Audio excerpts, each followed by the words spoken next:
ఆ మంత్రికి పదే పదే నోటు దురుస్తో వార్తల్లో నిలవడం కామన్ అయిపోయిందట. విషయం ఏదైనా సందర్భం ఏమైనా ఐ డోంట్ కేర్ అంటూ తన నోటికి పని చెప్పేస్తున్నారట.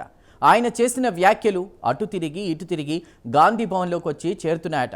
ఇది ప్రత్యర్థులకు ఆయుధంగా మారుతుందని అధిష్టానం ఎంత మొత్తుకున్నా అస్సలు పట్టించుకోవట్లేదట. తాజాగా ఏపీ డిప్యూటీ సీఎం పవన్ కళ్యాణ్పై 2 రాళ్లు వేసి మరోసారి వార్తల్లోకి నిలిచారట. ఆ మంత్రి మళ్లీ సెంటిమెంట్ను రగల్చాలని చూస్తున్నారా? అందుకే సేనాని బహిరంగ సభను అడ్డుకునే ప్రయత్నం చేశారా? ఇంతకీ ఆ నేత ఎవరు? ఆయన వ్యాఖ్యల వెనక మర్మం ఏంటి? పవన్పై మంత్రి గారు ఎందుకు నోరు పారేసుకోవాల్సి వచ్చింది? ఆ వివరాలు తెలుసుకుందాం.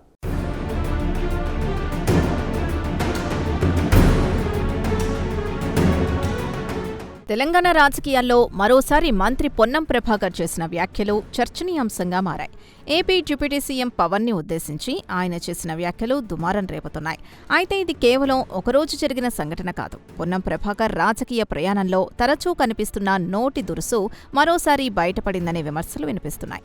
రాజకీయాల్లో విమర్శలు సహజం, ప్రత్యర్థుల్ని ప్రశ్నించడం కూడా సహజం. కానీ ఒక మంత్రి స్థాయిలో ఉన్న వ్యక్తి పదే పదే వ్యక్తిగత వ్యాఖ్యలు చేస్తూ వివాదాలకు కేంద్ర బిందువుగా మారితే అది వ్యక్తిగత ఇమేజ్తో పాటు పార్టీ ప్రతిష్టపై కూడా ప్రభావం చూపుతుందనే అభిప్రాయం వ్యక్తమవుతోంది. పవన్పై ఆయన మాట్లాడిన తీరు చూసిన తర్వాత రాజకీయ విశ్లేషకులు కూడా ఇదే ప్రశ్న లేవనెత్తుతున్నారు.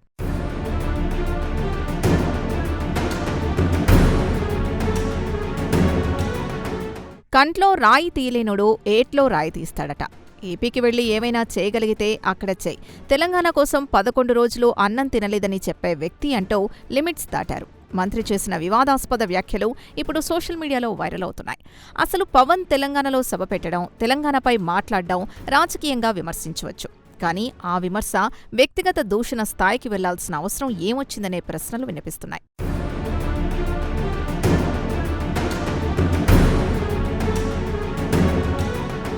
అయితే ఈ వ్యాఖ్యలు కొత్తేమీ కావు.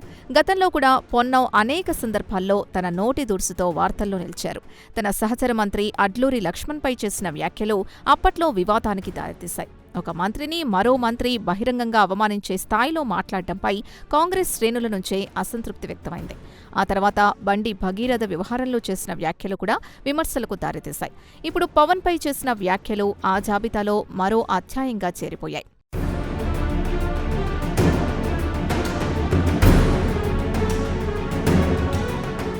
రాజకీయాల్లో మాట చాలా కీలకం. ఒక నాయకుడు మాట్లాడిన మాట అతని వ్యక్తిగత అభిప్రాయంగా మాత్రమే ఉండదు.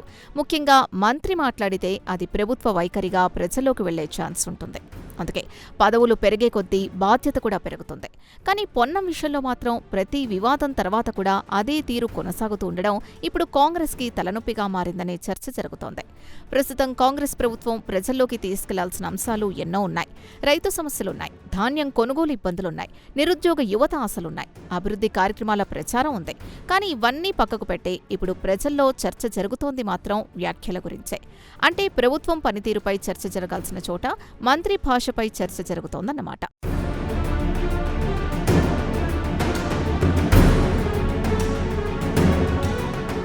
ఇక రాజకీయ కోణంలో చూస్తే ఈ తరహా వ్యాఖ్యలు ప్రత్యర్థులకు ఆయుధాలుగా మారుతున్నాయనే అభిప్రాయం వ్యక్తమవుతోంది. పవన్ను రాజకీయంగా విమర్శిస్తే ఒక చర్చ జరుగుతోంది. కానీ వ్యక్తిగత స్థాయిలో దూషిస్తే ఆయనకు సానుభూతి పెరిగే అవకాశం ఉంటుంది. గతంలో అనేక మంది నాయకుల విషయంలో ఇదే జరిగింది. ప్రత్యర్థిని బలహీనపరచాలని చేసిన ప్రయత్నాలు చివరకు వారినే మరింత బలంగా నిలబెట్టిన సందర్భాలు రాజకీయ చరిత్రలో చాలానే ఉన్నాయి.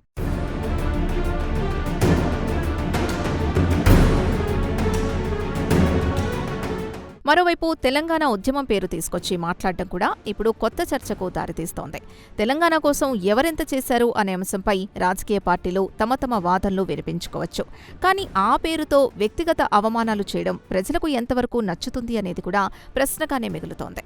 ఎందుకంటే తెలంగాణ ఉద్యమం ఒక వ్యక్తిది కాదు, ఒక పార్టీది కాదు, కోట్లాది ప్రజల ఆకాంక్షల ఫలితం. అలాంటి భావోద్వేగ అంశాలను వ్యక్తిగత దూషణలకు వేదికగా మార్చడం సరైన రాజకీయ సంస్కృతి కాదని పలువురు అభిప్రాయపడుతున్నారు.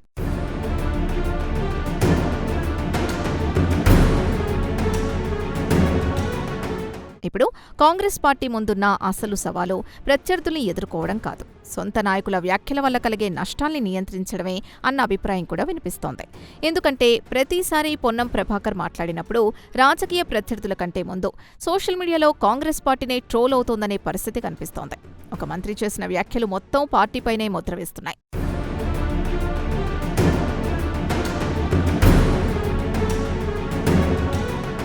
మొత్తానికి పొన్నం పవన్పై చేసిన వ్యాఖ్యలు ఒకరోజు వార్త కావచ్చు, కానీ ఆ వ్యాఖ్యల వెనుక కనిపిస్తున్న రాజకీయ సంస్కృతి మాత్రం పెద్ద చర్చకు కారణమవుతోంది.